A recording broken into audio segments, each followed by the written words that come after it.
there's going to be people that are better at all different aspects of life. There's going to be people that are talented in terms of like getting women to like them. Yes, that's true. Well, that's why also, look, you see this. Right. Women are hypergamous, which means they mate up and they mate across and up dominance hierarchies. And so if you're a male who's successful in a given hierarchy, the probability that you're going to have additional mating opportunities is exceptionally high. It's an unbelievably good predictor of that. That hypergamy is a very uncomfortable discussion. Yes, it certainly is. It doesn't matter. Well, there's plenty of uncomfortable discussions to be had. That's a big one, though. It is. The idea that it defines women's sexual choices by the fact that they want bigger, better. They want someone who's more successful, someone who's higher on the social ladder than what they're accustomed to or what they have now. Well, what women do is that, like, mate choice is a very difficult problem. So how do you solve it? Well, here's how women solve it. Throw them in a ring, let them compete at whatever they're competing at, assume that the man who wins is the best man, marry him.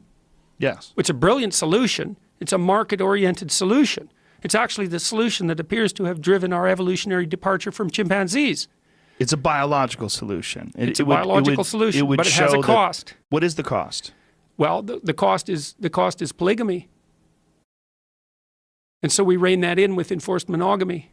And we do that in order to provide stable circumstances for children. Is a polyamorous society just as unattainable as this utopian Marxist idea? Yes, I think so, because it looks like, and this is another point I was making that didn't get covered in the article, although I wrote about it somewhat extensively on my blog, is that societies tilt towards monogamy across the world. It's human universal. Now, that doesn't mean that people don't have polygamous or polyamorous tendencies, because they certainly do.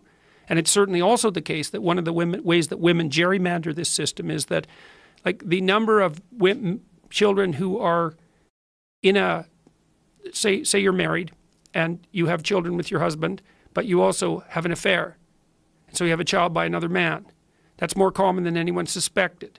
So part of the way that women solve the problem that you're just describing, and I'm not saying anything for this or against this, this is a purely factual biological claim, is they pick a monogamous marriage and they cheat with high status guys. Now, you know, obviously in the confines of the marriage, that's a terrible thing, but...